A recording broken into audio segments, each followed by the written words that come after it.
Fait que je vais commencer avec une petite question de James. James, c'est toi qui ouvre le bal. On commence ça à l'instant avec toi, mon homme. Tu parles souvent de maximiser le retour d'impôt en cotisant au REER, mais je me pose la question, est-ce qu'en faisant cela, ça aurait beaucoup... non, excuse, je me reprends. Est-ce qu'en faisant cela, j'aurais beaucoup trop en REER et pas assez en CELI? Décaisser 20 000 $ en REER pour limiter l'impôt et compenser avec 50 000 en CELI pour un salaire, ça devient difficile avec cette stratégie. Ouais, ben en fait, pour te résumer ça là, le plus simple possible, parce que c'est souvent une question qui revient, les REER, puis c'est pas tout le monde qui est là au live de semaine en semaine, c'est pas les mêmes personnes, fait que je vais te faire ça le plus simple possible, dans le fond. Avec le REER, ce qui est important, c'est que ton taux d'imposition soit plus élevé quand tu cotises que quand tu le retires. Fait qu'en ce moment, supposons que tu gagnes, je sais pas, 90 000 par année, ton taux d'imposition, c'est 36 % quand tu prends tes REER, mettons. Puis là, quand tu vas les sortir, tu le sais que selon les projections que tu as faites, puis les stratégies, puis tout le kit, ben tu vas être à un taux d'imposition plus bas que 36 %. Si c'est le cas, ben les REER vont être plus payants que le CELI. OK? Puis si ça serait, mettons que c'était que ton REER et ton CELI, ton taux d'imposition il est pareil au moment du retrait que quand tu l'as cotisé, ben le REER CELI, ça va revenir au même. Fait que la seule façon d'être désavantagé, mettons, avec le REER, c'est si tu le ressors plus tard, puis que ton taux d'imposition est supérieur à ton taux d'imposition de quand tu l'as cotisé, ce qui est assez rare si tu es stratégique, puis que tu planifies tes affaires, puis que tu checkes tes choses comme il faut. Ou si ça te fait perdre mettons, des crédits d'impôt ou parce que ton revenu imposable il a été plus élevé, fait que là, à cause de ça, tu as perdu, mettons, des affaires à la retraite, puis là, c'est l'équivalent d'avoir payé plus d'impôts que ce que tu as reçu quand tu as cotisé dedans. Tu comprends? Fait que c'est les deux seules exceptions que là, les REER, ça pourrait pas être si hot que ça. Mais sinon, dans la grande majorité des cas, si ton taux d'imposition il est plus faible plus tard parce que tu es stratégique puis tu fais bien les choses, ou qui est égal, ben à la limite, ça va soit être mieux ou pareil. Tu comprends? Fait que tu ne seras pas désavantagé. Ça, c'est bon. Ça, on va continuer. Face à la baisse des marchés, est-ce correct d'investir dans l'SP500 dans cette période d'incertitude? Ah, très bonne question. Je n'en ai déjà parlé souvent, mais aujourd'hui, tu sais, tout ce qui se passe, l'incertitude, toutes les mauvaises nouvelles, la volatilité, c'est juste du bruit. Fait que l'important quand tu investis à long terme, évidemment, si tu investis à long terme, c'est juste de ne pas te laisser influencé par tout le bruit qui existe. Donc, il faut que tu gardes juste ta stratégie, il faut que tu gardes le cap sur où est-ce que tu t'en vas. Fait que si toi, tu investis pour 15-20 ans, ça fait quoi que ça baisse aujourd'hui? On s'en fout, c'est pas de l'argent que tu as besoin demain matin, c'est de l'argent que tu as besoin dans 15-20 ans. Puis pour avoir fait un rendement moyen intéressant dans 15-20 ans, il faut que tu sois prêt à accepter de la volatilité de temps en temps. C'est le prix à payer pour avoir un rendement moyen qui est intéressant à long terme. Donc, c'est aussi simple que ça. Casse-toi pas la tête. Peu importe ce qui se passe aujourd'hui, de l'incertitude, là, ça fait depuis 1960 qu'il y en a à chaque année, l'incertitude à quelque part dans le monde, puis que quelqu'un aurait pu dire ouais, je suis pas sûr, là, il se passe telle affaire à telle place, je pense que je vais attendre. Ah, ouais, il y a des tours, il y a des avions qui ont rentré dans le World Trade Center, moi, je pense que je vais attendre. T'sais, il y a tout le temps eu de quoi qui s'est passé dans l'histoire, mais finalement, en bout de ligne, ça remonte. Alors, ça redescend, ça remonte. Mais en bout de ligne, c'est tout le temps une ligne qui monte à long terme. C'est pour ça que c'est bien plus facile d'être un investisseur à long terme que d'être un spéculateur à court terme. Un spéculateur, tu essaies juste d'anticiper tout ce qui va se passer. La majorité du temps, tu te trompes. Des fois, tu es chanceux, tu te penses intelligent. Puis là, finalement, à long terme, ben, un moment donné, tu manges des grosses volées. Puis là, ben, tu perds plus d'argent que ce que tu as fait. Tandis que quand tu es un investisseur à long terme, tu chill, tu relaxes, tu laisses ça aller. Dans 20 ans, tu vas avoir fait un 7, 8, 9 % en faisant absolument rien, en te cassant pas la tête, peut-être même plus, dépendamment dans quoi tu investis, puis that's it. C'est pas plus compliqué que ça. Fait qu'il faut éviter de se laisser influencer par le bruit, les mauvaises nouvelles. Il y en a tout le temps eu, il va tout le temps en avoir. Fait que, casse-toi pas la tête avec ça. On s'entend si tu investis à long terme. Donc, je le répète, là, si tu investis pour 10, 15, 20 ans et plus. As-tu déjà utilisé sur Wealthsimple les ETF à levier x2, Ethereum? Non. Tout ce qui est à levier, puis comme crypto, puis genre tous les produits un peu fancy, spécial, c'est tout en bout de ligne, encore une fois, sur le long terme, probablement des choses qui seront pas si hautes que ça. Puis quand tu essaies d'être fancy dans tes investissements, c'est que tu te donnes l'opportunité de faire des erreurs parce que ça devient des fois trop compliqué, puis là, c'est dur à suivre, puis là, ben, finalement, tu te trompes, tu penses faire une bonne chose, finalement, c'est pas une bonne chose, puis là, ben, en bout de ligne, tu te retrouves pénalisé à long terme. Fait que je l'ai vu plein de fois, puis tu sais, l'histoire se répète tout le temps. Fait qu'il y a tout le temps des affaires qui ont donc l'air incroyables, puis finalement, ça l'est pas pantoute pour la grande majorité des gens. Oui, il y a des gens qui vont avoir profité des opportunités, puis oui, il y a des gens qui vont avoir fait des gros coups de circuit, mais à long terme, la plupart des gens vont perdre de l'argent en compliquant leurs affaires avec des produits fancy. C'est juste une réalité. Moi, j'ai acheté aujourd'hui dans l'SP500. Ben, c'est excellent, ça. Parfait. On DCA, Dollar Cost Average. Let's go. Si on investit à chaque mois, chaque semaine, peu importe ce qui se passe, à long terme, tu vas être content.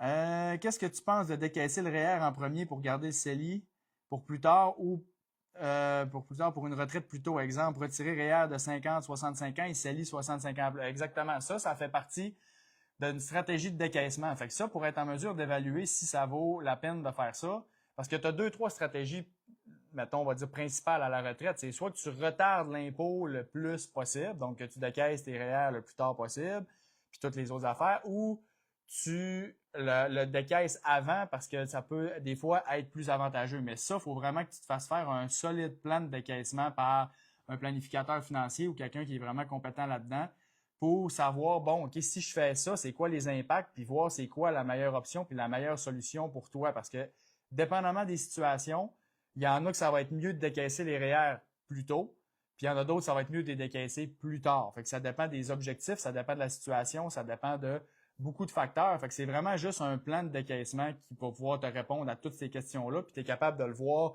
OK, si je fais ça, ben là, OK, j'en ai de temps à 65, OK, à mon décès, mettons, j'en ai de temps. Fait que tu es capable de te faire comme plusieurs scénarios pour voir qu'est-ce qui est le plus avantageux, puis tu vas être en mesure de voir, OK, à chaque année aussi, OK, je vais payer tant d'impôts. Fait que là, si je fais ça, OK, je paye ça de moins d'impôts. OK, fait que finalement, c'est ça qui est le plus avantageux. Fait que ça te permet vraiment d'avoir les réponses à tes questions. Fait que oui, ça peut être une stratégie de décaisser tes REER à 50 ans, mettons de 50 à 65, si tout le reste de ta stratégie est efficace puis que tu as fait tes calculs comme il faut. Fait, ça peut clairement être une idée, mais c'est du cas par cas. Fait que c'est pas la même affaire pour tout le monde.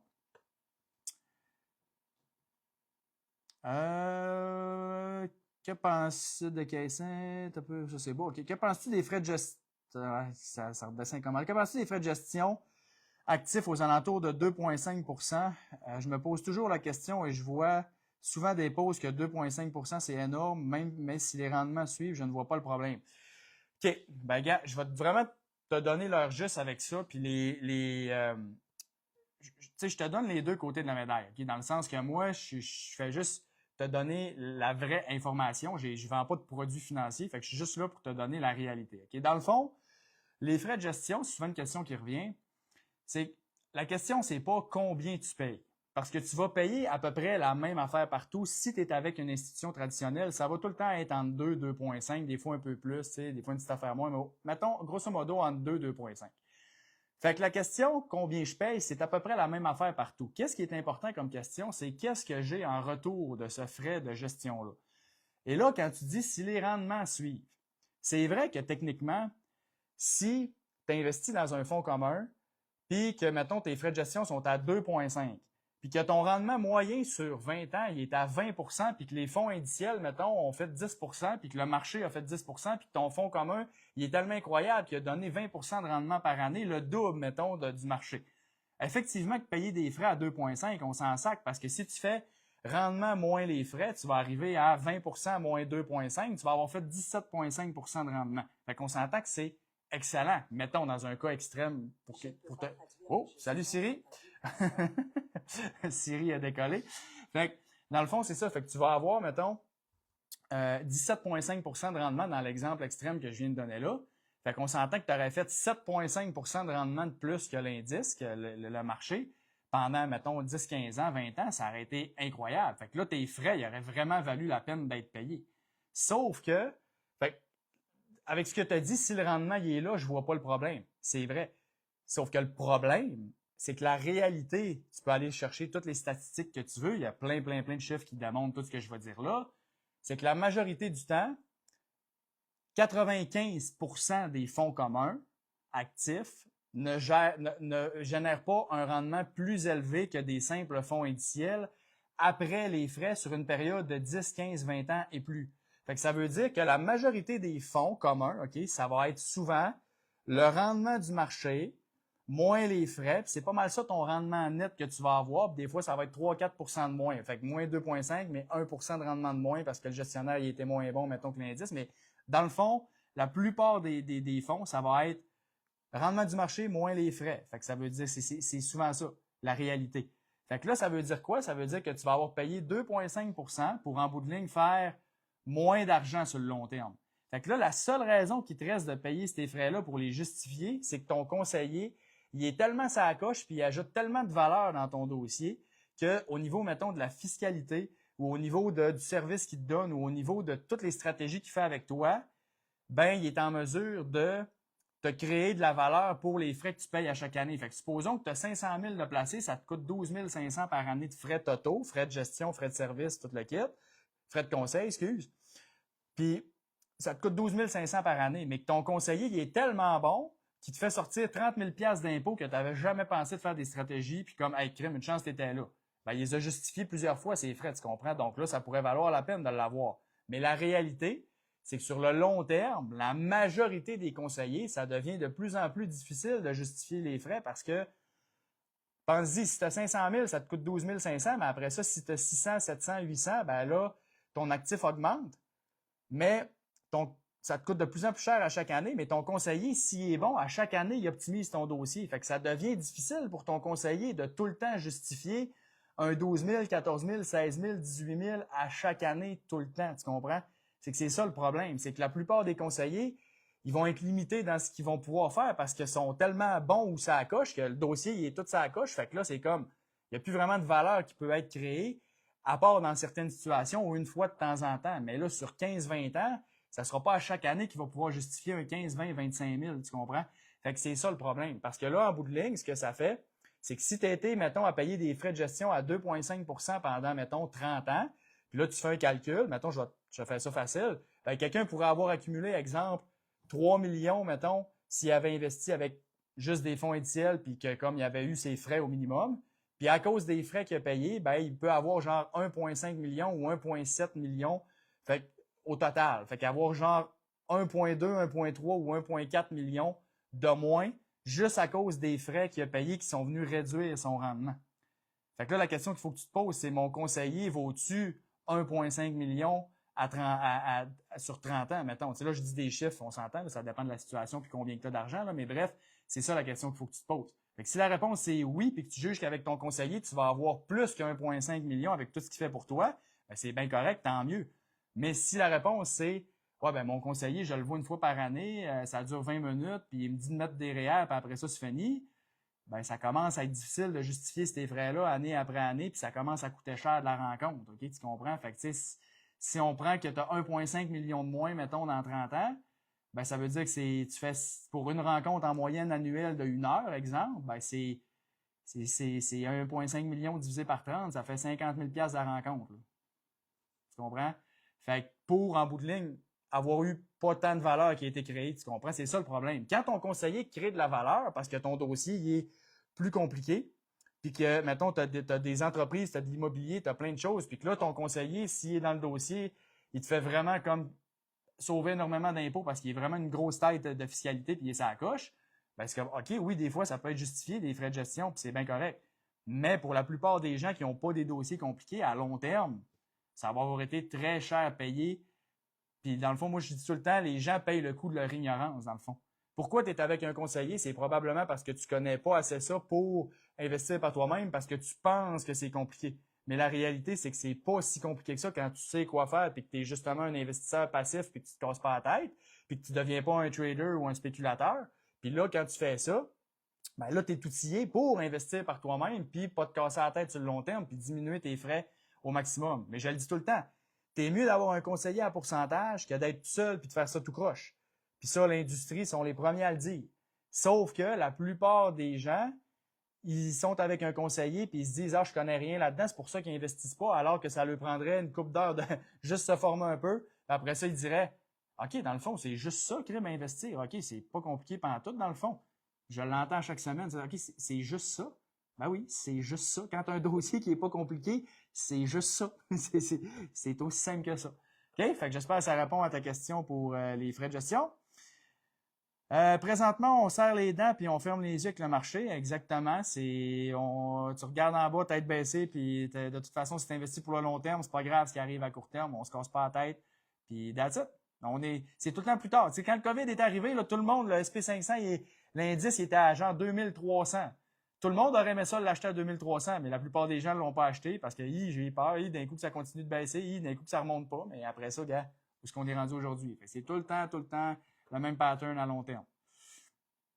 Un portefeuille de FNB Vanguard comme VCNS est-il un bon produit pour un CELI moyen terme, 5 ans, en vue d'une mise de fonds, en complément un CELI à plein?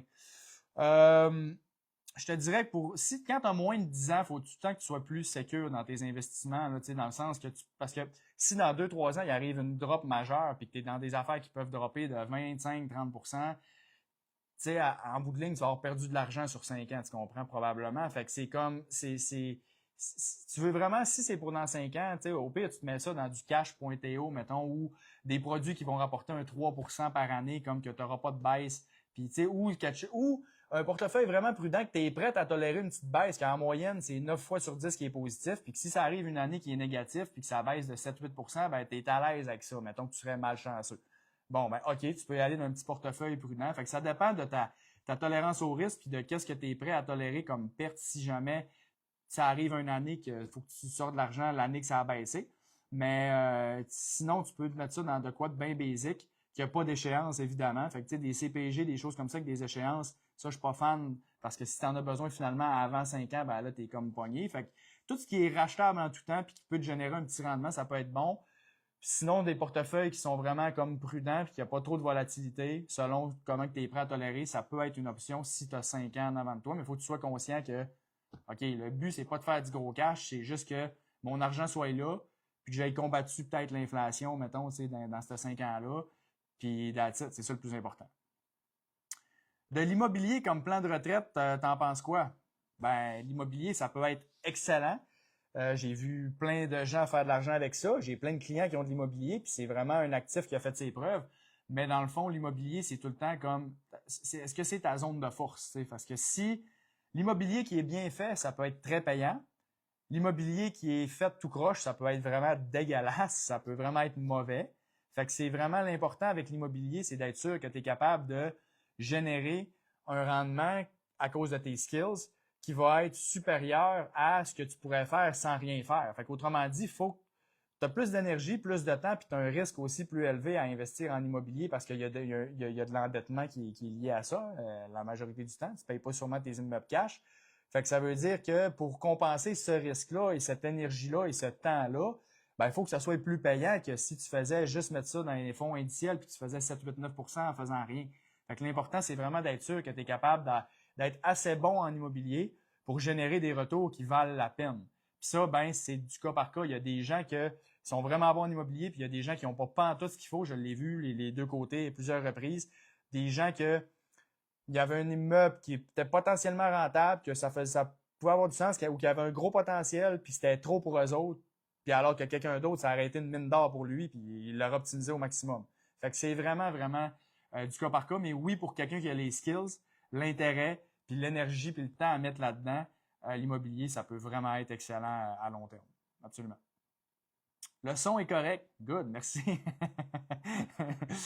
Quel conseil donnerais-tu à quelqu'un qui a un bon montant d'investi avec un conseiller et qui aimerait placer son argent seul afin de plus avoir à payer ce frais? Car cela peut faire peur de le faire. Ben écoute, Sophie, c'est pas compliqué.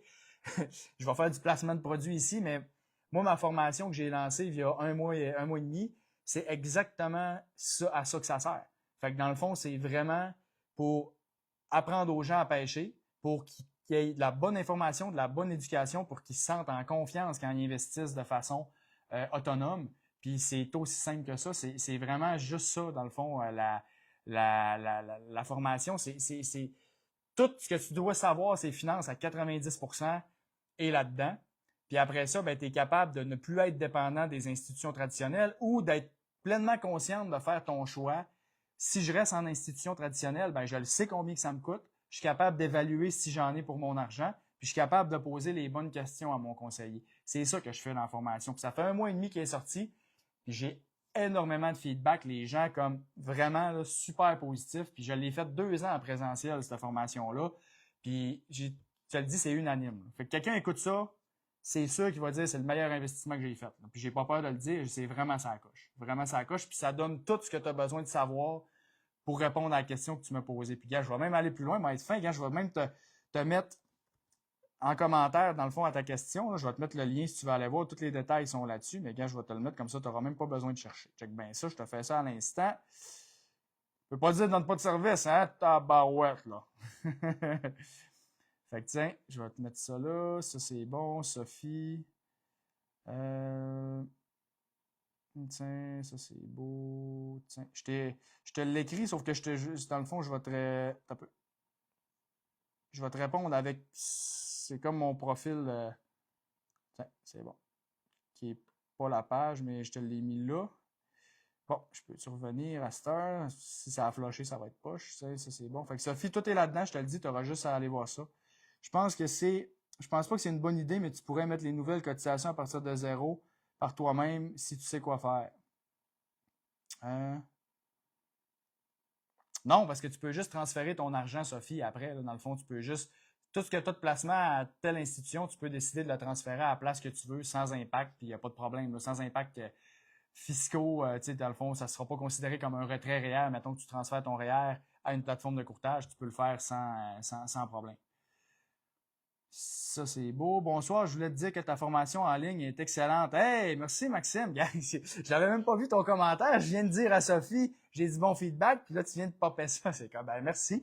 Je te l'ai dit, je suis pas menteur, j'ai aucun intérêt, je ferai pas des lives, puis je donnerais pas comme... Je prendrais pas autant de temps à répondre aux gens si j'avais de quoi cacher ou que que j'essaye juste de vendre des formations rapidement, puis comme de faire un coup d'argent. C'est comme... Si je voulais faire de l'argent facile, là, je serais resté en finance. Okay? Le pire était fait, puis je veux dire, j'étais parti pour la gloire. Là. Fait que j'avais juste à rester en finance, puis c'était fait. Fait que clairement que si j'ai fait une formation, c'est vraiment parce que je veux essayer d'aider le plus de gens possible à avoir une qualité d'information, puis une base en finance, puis même plus qu'une base, une solide éducation financière pour être en mesure de faire des choix intelligents, puis de ne pas se laisser avoir par souvent l'ignorance, dans le fond. Puis, dans le fond, le domaine de la finance, c'est le domaine où autrement dit, plus les gens sont ignorants, plus le domaine de la finance est gagnant parce que plus ils peuvent vendre ce qu'ils veulent aux clients, puis les gens, ils pensent que c'est bon.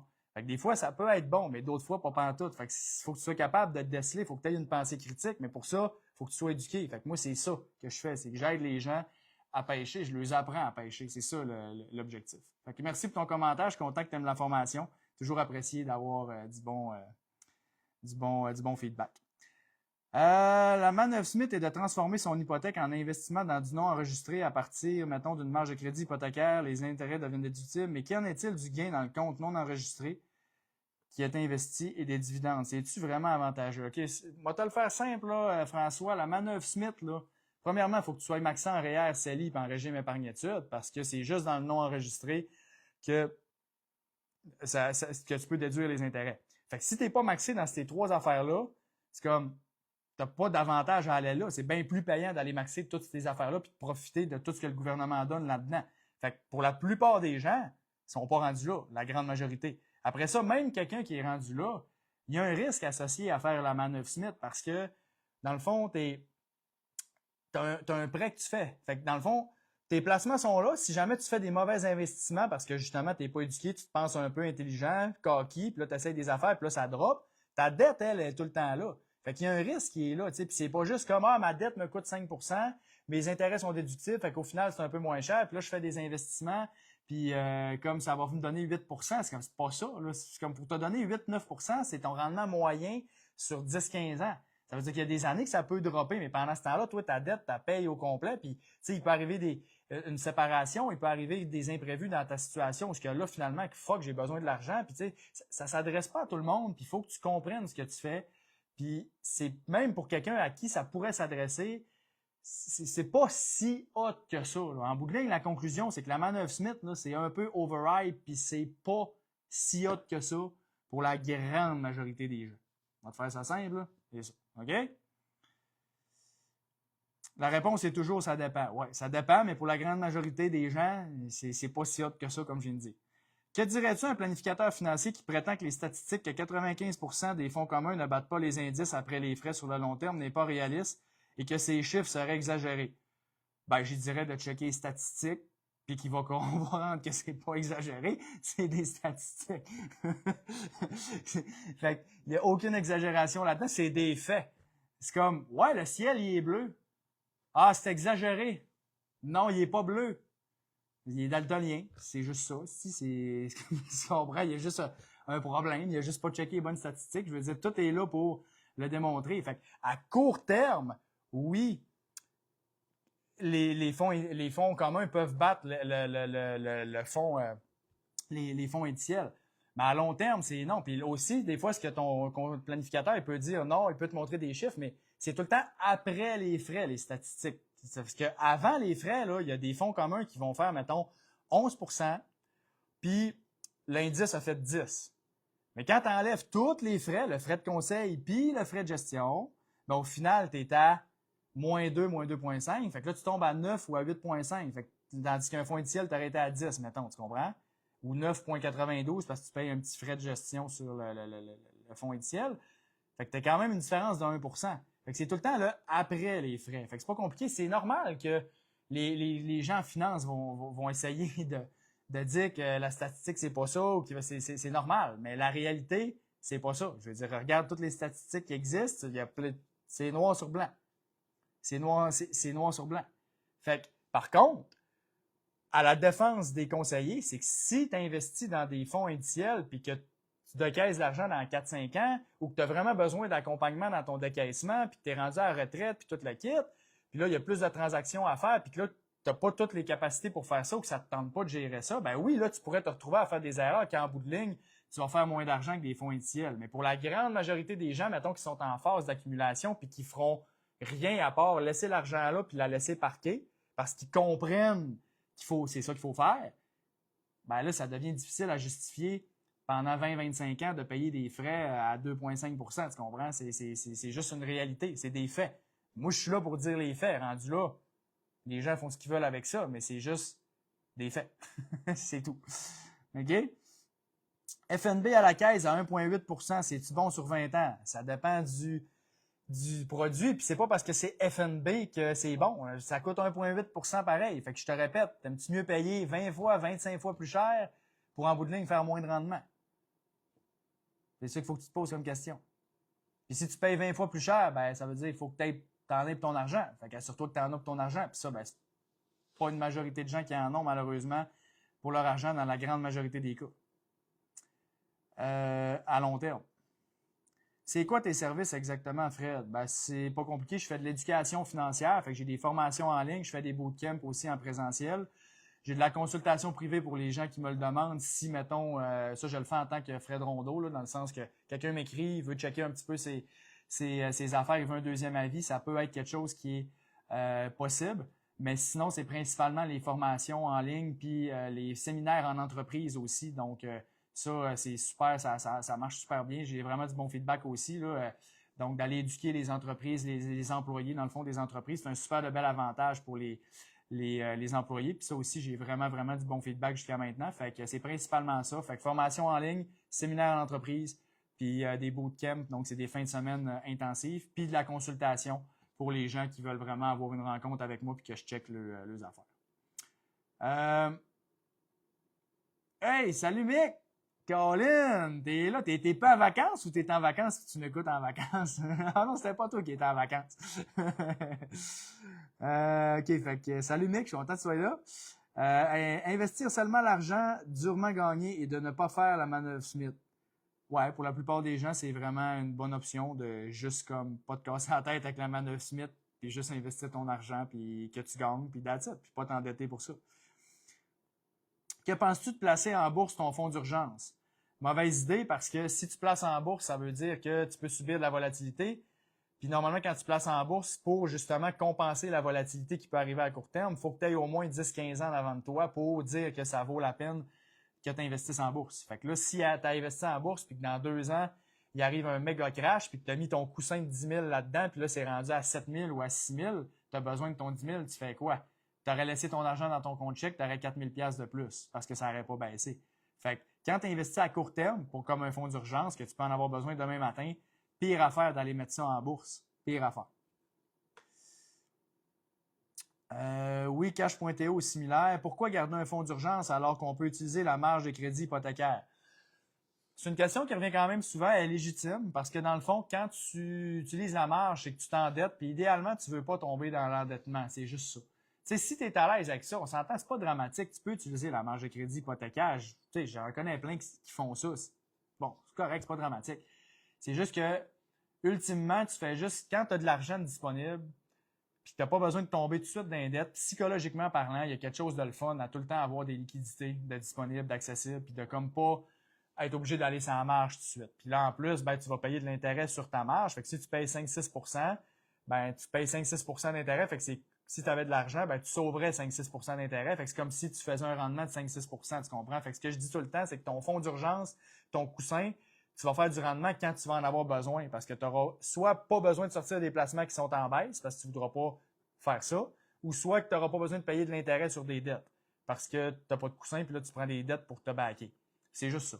Fait que, tu sais, c'est pas dramatique, mais c'est mieux d'avoir juste de l'argent d'accessible. Comme je te dis, psychologiquement parlant, quand ça arrive pour vrai puis que ça va mal, pour l'avoir vécu des fois avec des clients, tu sais, qui perdent leur job ou qu'il arrive une situation où ça va pas bien, quand tu as du cash pas loin, c'est tout le temps rassurant puis c'est tout le temps le fun.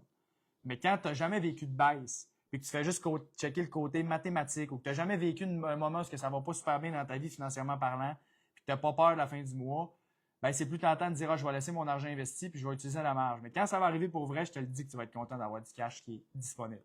C'est juste pour ça. Salut Fred, merci de tes conseils, ça fait plaisir mon gars. Good, let's go. As-tu d'autres crime? Caroline, je suis arrivé au bout des questions. Let's go, on continue. Ça va bien. Ah oui, y a-tu d'autres questions? Gênez-vous pas. Sinon, j'en ai aussi que je m'étais fait poser dans un autre post. Puis je n'ai là disponible que je peux répondre aussi là s'il n'y a pas d'autres questions qui pop, mais je vais vous laisser une couple de minutes pour en mettre. Que penses-tu des portefeuilles gérés chez Wealthsimple, faible frais? Ben, ouais, dans le fond, tout ce qui est déjà préfait par Wealthsimple, ça peut être une façon de ne pas te casser la tête, puis de diminuer tes frais, puis comme d'avoir de quoi qui peut être bien correct. Tu sais, ça, dans le fond, ça peut avoir du bon sens. Mais la question, c'est tant qu'à ça, pourquoi tu prendrais peut-être pas genre un VEQT ou un portefeuille qui est déjà tout préfait, mais de fonds indiciels, puis limiter encore plus tes frais dans le fond, puis augmenter à long terme tes chances d'avoir un meilleur rendement également. Fait que c'est ça. C'est comme oui, ça peut être une option, mais pourquoi pas aller directement dans des fonds indiciels, mettons? C'est la question. Mais tu fais ce que tu veux, mais oui, ça peut être une option, puis je suis à l'aise avec ça. Tu conseilles de prendre la marge de crédit pour faire quoi? Rien. Non, sérieusement, la marge de crédit, pour vrai, pas grand-chose, dans le sens que, à moins, je n'avais parlé un peu l'autre fois, à part pour faire des stratégies de rattrapage REER, mettons que, OK, là, si tu prends genre 60-70 000 de REER, ça vient vraiment diminuer le revenu familial, puis là, tu augmentes tes allocations, tes crédits d'impôt, puis genre tout le kit, puis il y a une passe de REER à faire avec ça, puis là, tu pognes ça, tu mets ça dans les régimes épargne-études, puis tu profites full de la fiscalité. Ça, je suis à l'aise avec ça parce que c'est du rendement garanti, mettons. Fait que la marge de crédit, elle pourrait servir à ça. Elle pourrait servir à faire une acquisition, mettons, un immeuble à revenu, parce que tu dis, j'achète un immeuble à revenu, il est rentable, j'ai fait mes calculs, c'est ça coche, nanana, parfait. Tu investis là-dedans, merci, bonsoir, c'est réglé. Puis là, tu as utilisé ta marge pour faire ton acquisition. Fait que ça, je suis à l'aise avec ça aussi, à condition que ce soit une bonne acquisition, évidemment. L'autre exception, ben, l'autre chose que tu pourrais utiliser la marge, ça serait d'investir dans ta business. Mettons, financer ta business, puis là, tu as besoin d'injecter 50 000 pour décoller ton projet, puis c'est ton rêve de ta vie, puis tout, ben, ça peut être une option si tu n'as pas d'autres liquidités, mettons. Puis la dernière affaire, ça serait des fois faire des rénaux dans la maison. Idéalement, tu veux les payer cash, mais mettons que là, tu es comme moi, tu as un gros coup à donner, puis tu le sais que tu vas le rembourser quand même assez vite. Ça peut servir d'outil pour justement ça, mais le danger, c'est que là, justement, tu viens comme peut-être mettre plus de réno que tu avais prévu, puis là, après ça, finalement, tu n'es pas capable de rembourser ta marge aussi vite que tu pensais, puis là, ben là, tu payes de l'intérêt là-dessus. Fait que, tu sais, c'est comme ça, c'est plus à faire attention, ça. Mais ça peut être correct pour quelqu'un, justement, qui sait ce qu'il fait, puis qui va vraiment comme rembourser ça plus rapidement. Mais idéalement, comme je te dis, le moins d'endettement possible, le mieux c'est, à part pour vraiment acheter des choses qui génèrent des revenus comme de l'immobilier, puis que tu es bon, puis tu peux faire un effet de levier qui est vraiment optimal. Ça, je suis à l'aise avec ça aussi, c'est de l'investissement. Fait que c'est d'acheter des actifs, dans le fond. T'sais. Fait que c'est juste de ne pas utiliser ta marge pour acheter des passifs ou des choses qui déprécient. C'est la pire affaire.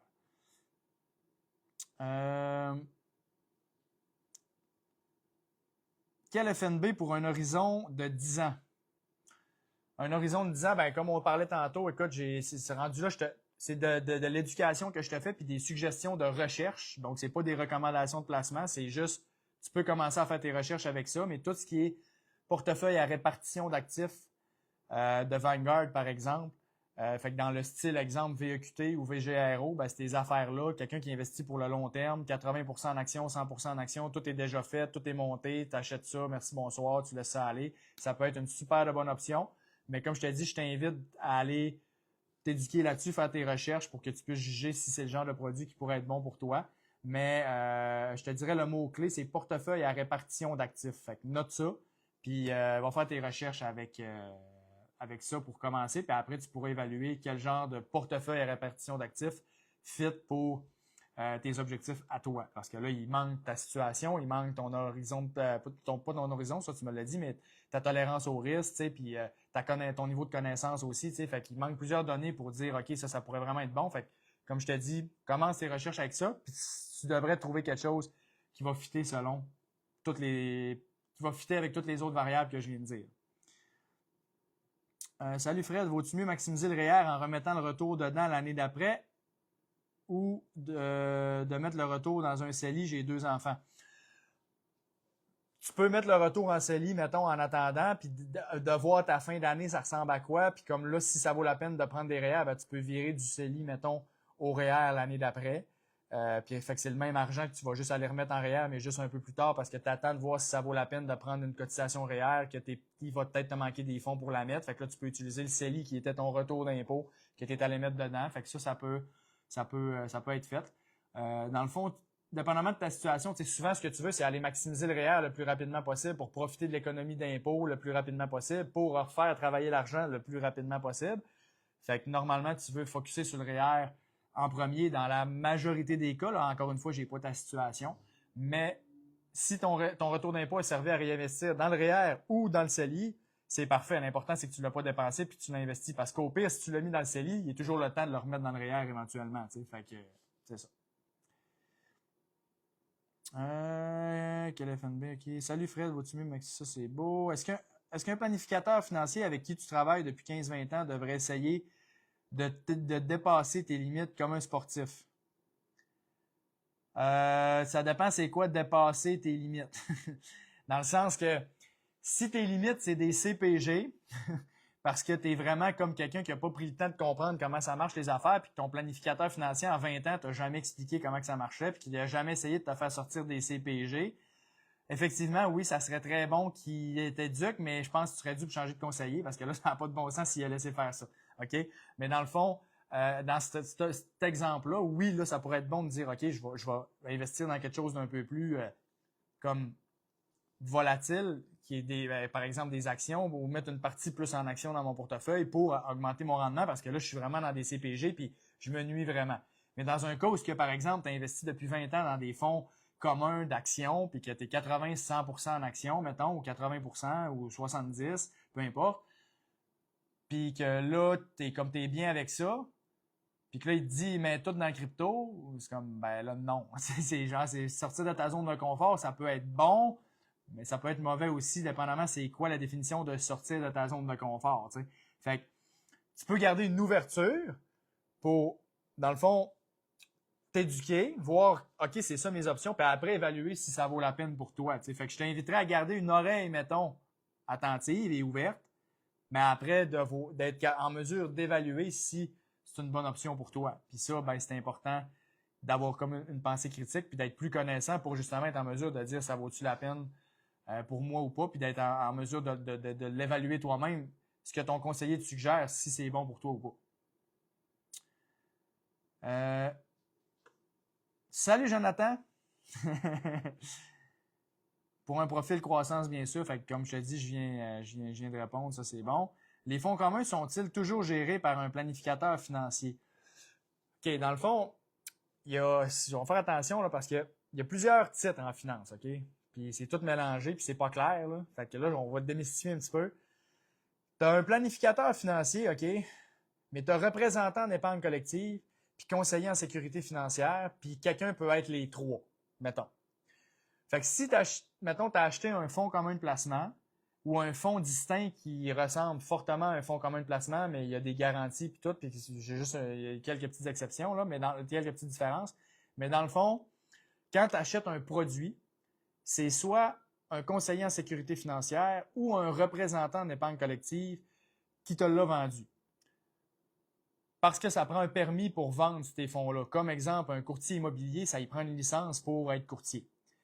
Par contre, un planificateur financier peut être ces deux titres-là puis te vendre des produits aussi. Donc, c'est pas parce qu'en ce moment, tu as des fonds communs que tu es nécessairement avec un planificateur financier.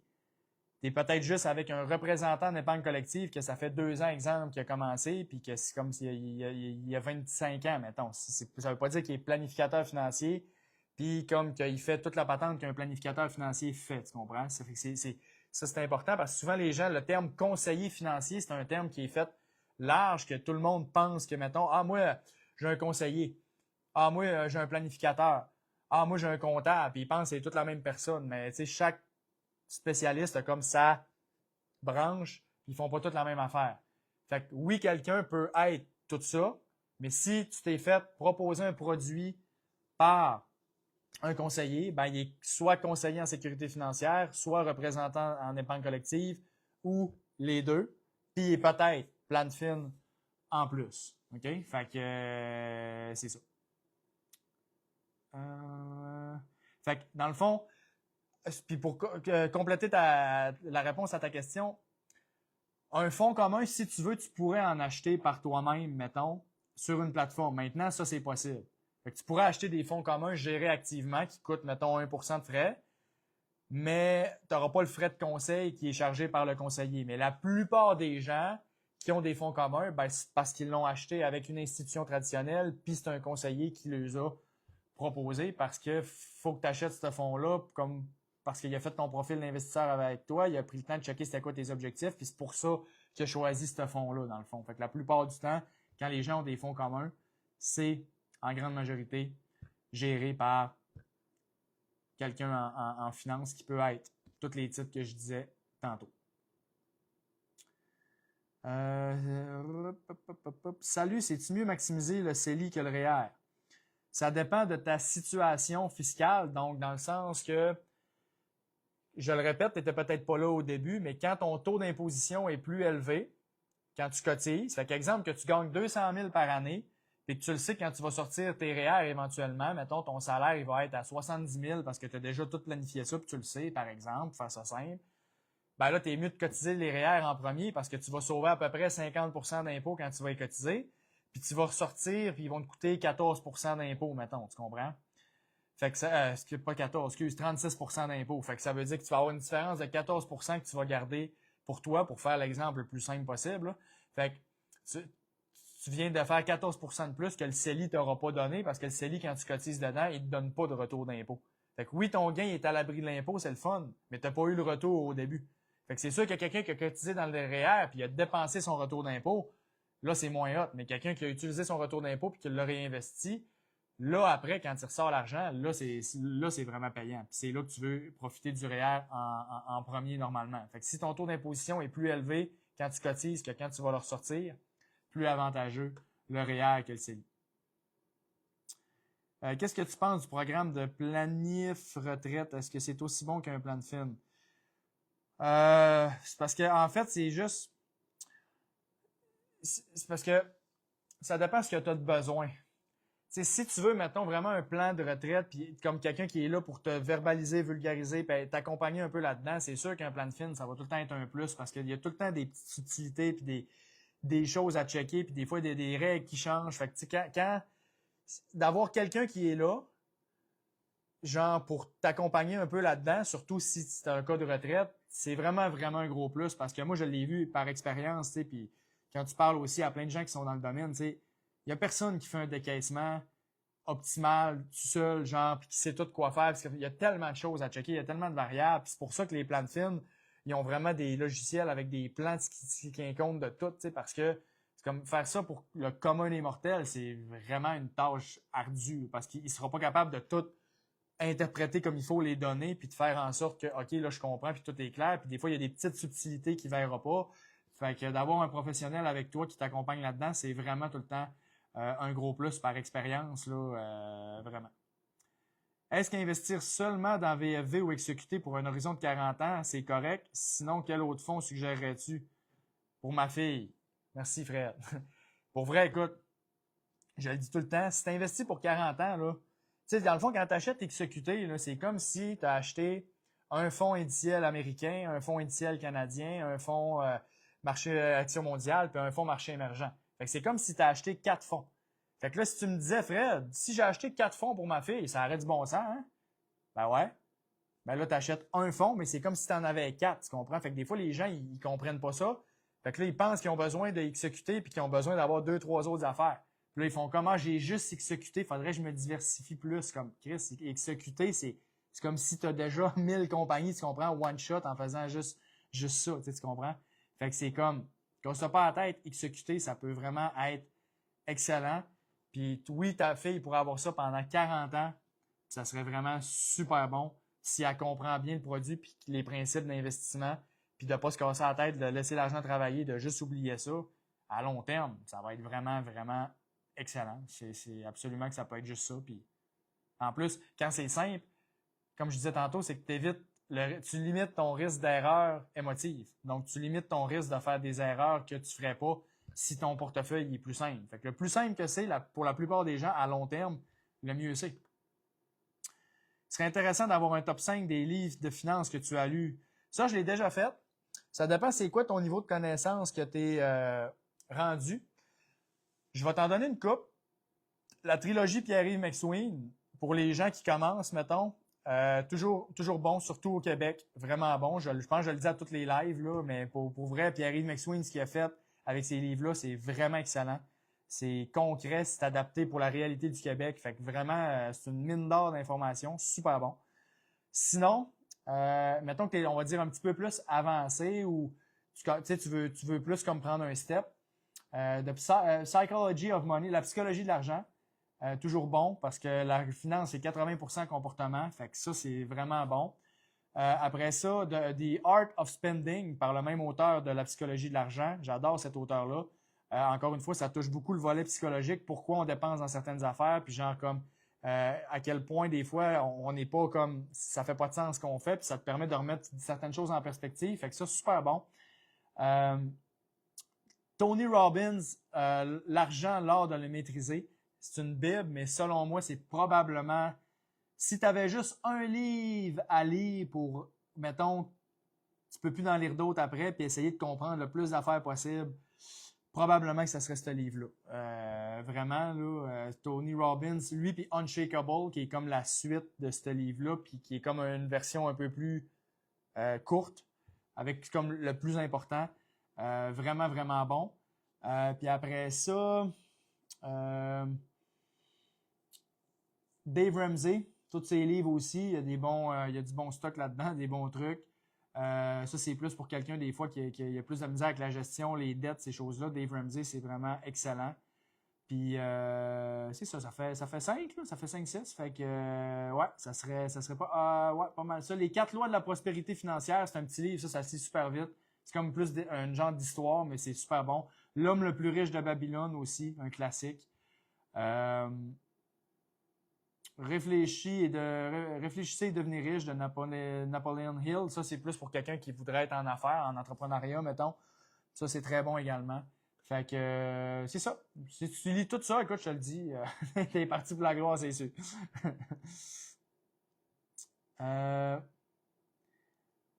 Est-ce que ça se peut que la banque te jumelle avec un conseiller moins bon quand tu as un peu moins d'argent à placer et que quand tu as de gros montants en banque, tu as accès à un meilleur conseil? Évidemment, tu viens de résumer l'industrie de la finance. L'industrie de la finance veut avoir, à la grande majorité, des clients à valeur élevée. On parle, mettons, des conseillers pour gérer l'argent. Ils veulent t'avoir pour n'importe quoi d'autre, parce que même si tu n'as pas d'argent et tu es endetté, ils font de l'argent avec toi pareil avec les dettes, les marges de crédit et tout le kit. Fait qu'ils sont bien contents que tu t'endettes. Un client, pour la banque, peu importe quoi, elle va faire de l'argent avec toi. Fait que c'est ça qui est malade de son modèle d'affaires. OK? Fait que la banque, elle fait de l'argent avec n'importe qui. Par contre, pour vraiment, comme on va dire, la côté gestion argent puis conseil, ben c'est sûr que je te donne un meilleur exemple. J'ai parlé à quelqu'un cette semaine, ça fait 2 jours. Puis là, il me dit, ouais, écoute, dans le fond, j'avais genre 70 000 de placés. Ça faisait 5 ans que j'avais pas parlé à personne parce que je commençais à investir, puis je faisais comme mes affaires, puis je mettais ça dans les fonds, puis tout le kit. Puis là, j'ai gagné un gain à la loterie, puis j'ai gagné 250 000. Fait que là, je suis rendu à 330 000 total à peu près. Puis là, soudainement, le lendemain que mon argent était déposé, j'ai quelqu'un qui m'a appelé. Puis ça faisait 5 ans que j'avais pas eu de nouvelles de la banque. Puis là, vous avez droit à ça, puis nanana. Puis là, ils ont fait le show de boucan. Puis là, c'est comme, hey, c'est malade. Puis... Mais c'est comme, fait que si le gars, il avait pas eu plus que 250 000, il n'aurait jamais été appelé. Fait qu'effectivement, si tu n'as pas 250 000, même 500 000 et plus, tu n'auras pas accès aux top conseillers avec une banque ou une caisse parce que eux autres, les top conseillers, ils s'occupent des gens qui ont de l'argent. Ben oui, guess what? Fait que ça veut dire que souvent, quand tu as un dossier qui est pas trop compliqué, que tu as 1 million et moins, ben ce que tu as comme conseiller, c'est quelqu'un souvent qui a moins d'expérience, qui va être appelé à changer de poste régulièrement. Puis le problème en ce moment dans les institutions traditionnelles, c'est le taux de roulement. Il y a beaucoup de gens qui changent à chaque année de poste ou qui changent d'institution. Fait que ça fait que c'est dur pour quelqu'un d'avoir le même conseiller. Puis souvent, ben, c'est du monde moins expérimenté. Fait que là, les gens y arrivent et ils disent, crime, Fred, j'ai rencontré quelques conseillers, ça fait 3 fois que je change en 2 ans à la banque, puis à chaque fois que je l'ai rencontré un nouveau, on dirait que j'en connais plus que lui, ses finances. C'est un des problèmes que j'entends le plus, là, c'est vraiment ça. Là.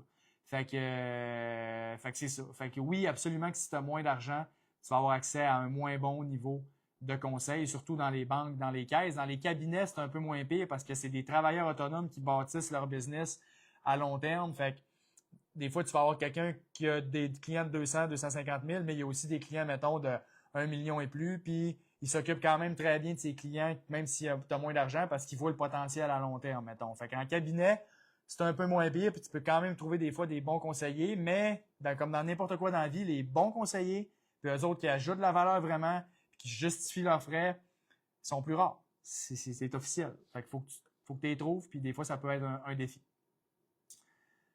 Merci Fred de nous éduquer tous. Ben, merci à vous tous de m'écouter dans les lives et d'être là. Sinon, ça serait plate d'être seul. Fait que merci d'être là. Puis je suis content si tu apprécies. Tu penses quoi de la bulle de l'or actuellement? Miserais-tu sur des produits comme ZGD de BMO? Le bruit à court terme, je m'en sac. Je le sais que j'aurais bien plus de views puis genre bien plus de popularité si de followers, si je parlais à tous les jours de check qu'est-ce qui se passe, check ci, check ça, parce que c'est ça qui vend, c'est ça que les gens, comme c'est comme, j'ai l'impression d'avoir un edge, puis comme, c'est intéressant, mais en bout de ligne, tout ce bruit-là sur le long terme, pour la grande majorité des gens, ça sert à sweet fuck out. Fait que, moi, je reviens juste au gros bon sens, puis ce qui est plate, entre guillemets, mais c'est comme les investissements à long terme, c'est supposé d'être plate parce que c'est ça qui est efficace. Fait que c'est comme, ça donne rien d'être fancy dans tes investissements pour la grande majorité des gens. Fait que je commencerai pas à checker ce qui se passe à tous les jours. Moi, je m'en sac de ce qui se passe à tous les jours, carrément. Carrément, parce que j'ai investi pour le long terme. Fait que quand même que l'or a baissé, a monté, c'est comme, tu m'en sac, ça me fait quoi? Je m'en sac. Je veux juste être au courant quand il arrive une grosse baisse puis une récession, mettons, OK, parce que là, je peux acheter plus de parts puis je fais plus d'argent à long terme quand ça remonte après. Mais c'est la seule raison pourquoi que je veux être au courant, mettons, que ça baisse. Mais j'ai même pas besoin d'écouter les nouvelles. Tout le monde le dit quand ça baisse et que c'est la fin du monde. Fait que c'est ça qui est le fun. Je le sais. Fait que c'est, pour vrai, moi, je suis vraiment pas spéculateur parce que, je le répète souvent, mais je suis assez intelligent pour savoir que je suis pas assez intelligent. Fait que pour répondre à ta question, là, ton avis vaut autant que la mienne là-dessus. That's it. J'ai remarqué que le Reg Up réduit drastiquement l'espace réel. S'il vous plaît, comment je pourrais faire pour réduire drastiquement mes impôts dans ce cas? C'est sûr que c'est un fonds de pension, c'est un heureux problème, dans le sens que oui, ça vient enlever des droits de REER, mais tu as un gros fonds de pension. Fait que c'est comme si tu t'aimes ta job et que tu vas rester là tout le temps puis que comme tu as ton fonds de pension rendu plus tard, ben c'est quand même bien. Fait que là, c'est sûr que si tu es employé de la REGA puis comme t'es pas travailleur autonome sur le site puis t'as rien, ben c'est sûr que là, tes REER sont maximisés, tu commences à être limité dans ce que tu peux faire pour diminuer ton impôt. Là. Fait que malheureusement, c'est limité. Je te dirais, ce qui peut être bon, ça serait si tu as des actifs immobiliers ou que tu as une business sur le side, ben là, tu pourrais profiter de certains avantages fiscaux, mettons, là-dessus.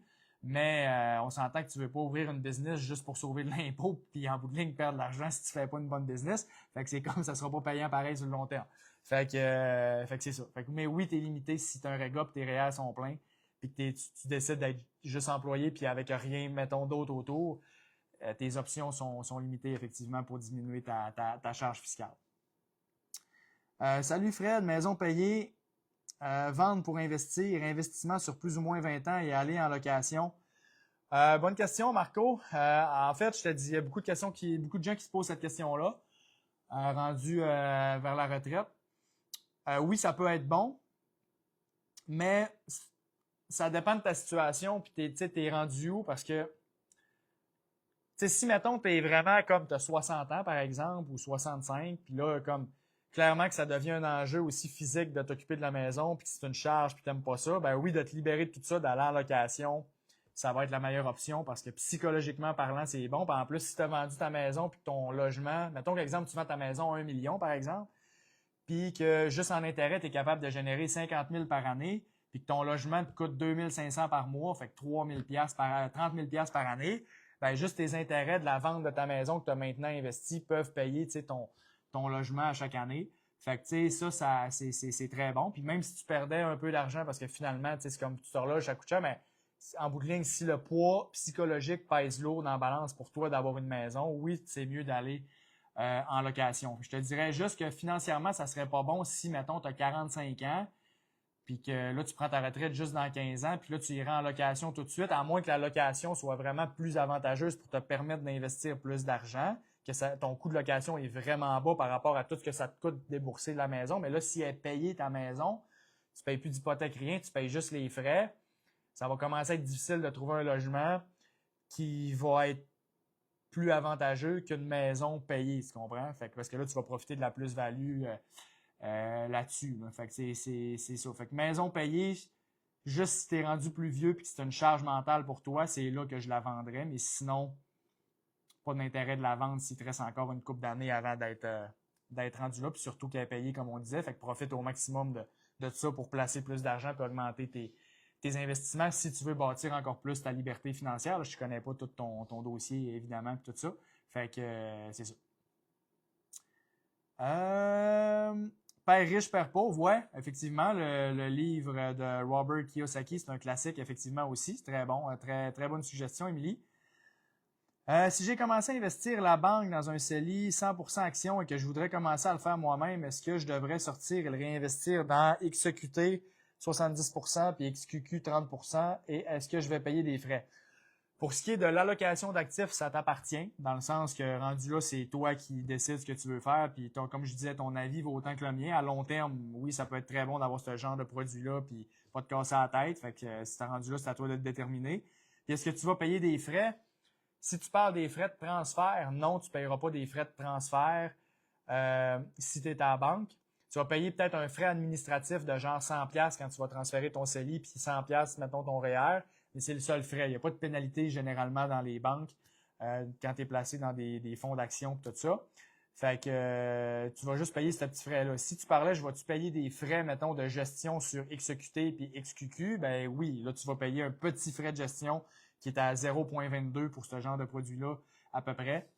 Fait que tu vas payer ce frais-là, mais c'est le seul frais que tu vas payer une fois que ton argent est transféré et que tu as investi là-dedans parce que tu te sauves le frais de conseil vu que c'est toi-même qui l'as acheté, puis tu te sauves le frais de gestion qui serait plus élevé avec un produit géré activement, que là, il est plus bas parce que c'est un fonds indiciel. Salut, comment tu vas? Ben, ça va bien. Toi aussi? J'espère. Beau travail, je t'ai écouté sur Financièrement parlant, toujours intéressant. Merci Jordan, merci. Ben ouais, by the way, j'ai fait un podcast avec Pat Raymond de Financièrement parlant, c'était notre deuxième, fait que s'il y a des gens qui veulent aller écouter ça, on a eu une belle conversation de quasiment 1h15. J'ai fait aussi avec Zéro Frais de gestion Xavier, je vais avoir des clips qui sortent justement la semaine prochaine. J'ai fait comme 3-4 podcasts dernièrement, fait que je vais mettre des clips de ça. Puis je vais annoncer aussi où ce qu'ils sont puis où est-ce que vous pouvez aller les écouter. Là. Mais si vous aimez les podcasts, là, je n'ai fait une couple là, dernièrement. Fait que c'est ça. Puis je vais mettre ma chaîne YouTube aussi.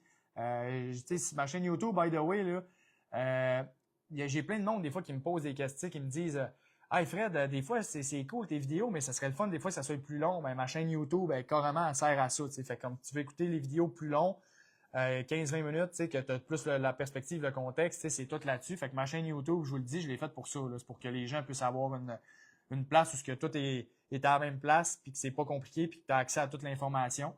Puis c'est ça. Fait que ma chaîne YouTube, vraiment, gênez-vous pas. Puis sinon, altic.ca, les formations aussi qui sont là. Fait que c'est ça. Fait que gênez-vous pas d'aller voir ça. Quel est l'avantage d'avoir un compte de courtage US non enregistré en plus d'un compte canadien? Ben, encore une fois, le but, c'est de garder ça simple. L'avantage, ça serait que, bon, des fois, au niveau du taux de change, tu peux être avantagé, puis, tu sais, ça serait plus quelqu'un, mettons, qui spécule ou, tu sais, qui anticipe les marchés puis qui essaye de faire de quoi. Mais sinon, t'as pas vraiment d'avantage si tu investis pour 30 ans, mettons, puis que tu fais pas beaucoup de transactions. Pas tant d'avantage d'avoir, mettons, un compte US si tu gardes ça le plus simple possible, comme on disait tantôt. Là. Fait que là, je connais pas ton dossier. Là, fait que pour l'instant, je vais me limiter à ça comme réponse. Je magasine prochainement une assurance vie. J'ai entendu parler des assurances vie où l'on pouvait avoir une marge dessus, mais c'est plus cher, je crois. Est-ce que ça vaut la peine? OK. Je te résume ça très simplement. Assurance vie avec participation ou avec ce que tu es en train de me dire là. Bon. Si tu n'es pas maxé en REER, en CELI, en régime épargne-études, et que toutes tes dettes ne sont pas remboursées, probablement pas la meilleure option strictement financièrement parlant. OK? Fait que c'est pas mal ça. Fait qu'à moins que tu aies maxé dans tout, même si c'était le cas, probablement pas encore la meilleure option. Moi, te faire ça simple, là. Moi, je suis maxé dans tout, là, mes véhicules que je viens de te dire, REER, CELI, tout le kit. Puis, j'ai pas ce genre d'assurance-là. Dis ça de même. OK? C'est ça. Pour la grande majorité des gens, je pense pas que c'est une super option, à moins que tu aies des objectifs énormes de succession puis que c'est quelque chose qui est vraiment. Mais si c'est pour le côté financier ou marge de crédit ou le côté fancy de la chose, pas tant hot. OK? La conclusion, c'est ça. Il y a beaucoup de choses qui sont pas tant hot. Ah, parlant de pas tant hot, le infinite banking que tu parles probablement, c'est ça, exact. Fait qu'en bout de ligne, le infinite banking, encore une fois, ça s'adresse pas à tout le monde. Beaucoup de choses à checker, il faut que tu comprennes bien ce que tu fais, puis en bout de ligne, c'est pas si hot que ça, sauf si tu as un objectif de succession, que tu veux enrichir le plus possible ta succession, puis que tu vois vraiment ça sur du generational wealth. Ok, j'ai vraiment mal dit.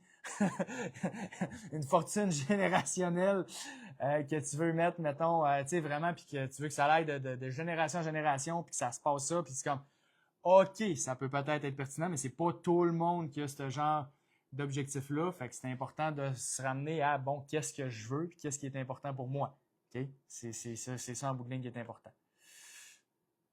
OK, ça confirme ce que je pensais, merci. Ben, ça me fait plaisir. Ça me fait plaisir. Hey, Colin, ça va bien. D'habitude, je perds le fil, puis là, il faut tout le temps que je rattrape, mais là, je suis à jour là, dans les commentaires. Ça va bien, je suis content. Fait que gênez-vous pas si vous avez d'autres questions. Fait que je vais vous laisser une couple de minutes pour en poser, puis sinon, je vais aller, comme je disais, sur un autre statut que j'avais fait. Puis j'avais eu des questions là-dessus que je peux profiter de l'occasion pour répondre un peu là-dedans. Que penses-tu de refinancer sa maison, genre 100 000 pour remplir mon CELI? Si je suis à l'aise avec mon paiement disponible qui a un horizon sur 20 ans. Bonne question. Pour le CELI, je ne recommande pas de faire ça parce que, dans le fond, ton intérêt que tu vas payer est directement, dans le fond, en contre ton intérêt que tu vas gagner. Fait que avec le REER et le régime épargne-études, tu as du rendement garanti. Fait que même si ça va moins bien un peu, il y a de la volatilité, tu es comme, ben, tu fais de l'argent pareil. T'sais. Mais quand tu empruntes pour investir dans le CELI, puis là, mettons que ça te coûte 5-6 d'intérêt, ben là, il faut que tu fasses quand même un 8-9 et plus pour dire que ça vaut la peine, ce qui est quand même sur le long terme. Oui, ça peut être possible, mais tu as quand même un risque qui est là à cause de l'hypothèque. Puis là, si jamais, mettons, il arrive de quoi, tu peux le faire si tu veux. Je comprends la logique, mais c'est pas si malade que ça, mettons, tu comprends? Parce que dans le meilleur des mondes, tu vas faire peut-être 8-9 dans ton CELI si tu te casses pas la tête à long terme, exemple. Plus, tant mieux, mais mettons qu'on est réaliste, exemple 7-8-9, puis ta dette va te coûter 5-6. Parce que ça se peut que les taux d'intérêt augmentent à un moment donné aussi, puis que ta dette, elle te coûte plus 5-6, puis qu'elle te coûte 7, exemple, ou 8. Puis là, ben, en bout de ligne, tu fais pas grand-chose. Fait que c'est comme, bon, ben, je prends-tu ce risque-là, puis avoir cette charge mentale-là pour, en bout de ligne, 1 ou 2 de plus? C'est ça la question qu'il faut que tu te poses, tu comprends? Parce que puis si jamais ça va mal, tu fais des erreurs émotives où il arrive un imprévu que tu n'avais justement pas prévu, que tu n'avais pas anticipé, puis là, c'est comme, finalement, tu as besoin de l'argent, ben là, tu peux peut-être venir scraper ton rendement, tu comprends? Fait qu'il faut vraiment que tu sois sûr que tu ne touches pas pendant 20 ans, puis ça, ben, c'est pas tout le monde, des fois, que ça va être le cas. Fait que c'est ça, il y a comme un risque de plus, puis je trouve que pour une couple de pourcents de plus, c'est pas si malade que ça, tu comprends? Fait que rendu là, c'est à toi de voir si ça vaut la peine pour toi, mais moi, personnellement, j'emprunterais pas 100 000 ou 200 000 pour investir dans un CELI. Il y a pas assez le gain n'est pas assez haut pour justifier ça, selon moi, mais comme je te dis, c'est mon avis, tu fais ce que tu veux. Mettons que je gagne 3 millions, qu'est-ce que je devrais faire avec pour pouvoir vivre des intérêts? Ben, écoute, tu places ça dans des produits de placement pas compliqué, exactement ce qu'on dit depuis le début du live, puis tu vis des intérêts. Fait que tu sais, un genre de portefeuille, mettons, équilibré, avec des fonds indiciels, mettons, puis comme c'est pas parce que tu as plus d'argent qu'il faut que ça soit le plus compliqué nécessairement. Tu peux très bien mettre ça très simple, puis gagner un 6, 7, 8% par année. Ben, plus, mettons que tu voudrais vraiment vivre de ça, là, exemple, ça dépend, tu sais. Puis tu dis, OK, je veux comme pas trop avoir de volatilité, là, tu peux te mettre dans quelque chose de plus prudent. Mais tu sais, s'il y avait, par exemple, une portion que tu dis, ben moi, j'ai besoin de 2 millions pour me générer l'intérêt que j'ai besoin, ça, je vais le laisser plus safe. Puis mon autre million de plus, lui, je vais le placer plus dynamique pour le continuer de le faire croître à long terme puis m'enrichir plus. Ben, ça pourrait être ça. Tu sais, ça dépend si tu as besoin au complet du 3 millions, mettons, pour vivre. Ça va dépendre, dans le fond, combien tu as besoin par année pour vivre, pour être bien. Puis là, tu vas être capable d'évaluer j'ai-tu besoin de tout mon 3 millions pour me générer ça ou je suis capable de me le générer avec moins puis placer mon surplus dans quelque chose de plus dynamique pour faire plus d'argent à long terme. Mais je le répète, tu n'aurais pas besoin de mettre ça compliqué. Tu pourrais garder ça très simple. Que penses-tu de mettre de l'argent qu'on a besoin à court terme dans cash ou y a-t-il d'autres options à pourcentage élevé pour du court terme? Le court terme, c'est pas compliqué. Oui, cash.to, ça peut faire des fonds de marché monétaire ou des comptes épargne, mettons, à intérêt élevé, des fois qui peuvent rapporter 3-4 %. Ça peut être une option, là, tout ça. C'est bien correct. Ou des CPG rachetables en tout temps, donc tu peux toucher vraiment quand tu veux à l'argent. Ça peut être une bonne option pour certaines personnes. Fait que, tu sais, le but avec du court terme, du coussin, c'est pas ou un horizon dans 1 an ou 2, c'est pas de faire du gros rendement. C'est juste que le capital soit là quand on en a besoin, puis idéalement, on combatte le coût de la vie, mettons. Le 3% d'inflation, s'il est à 3, c'est pas mal ça que tu veux, tu comprends? Tu veux pas prendre la chance que ça baisse. Fait que tout ce que je viens de dire, c'est des options qui peuvent être bonnes pour du court terme. Là, je t'ai rendu où? OK.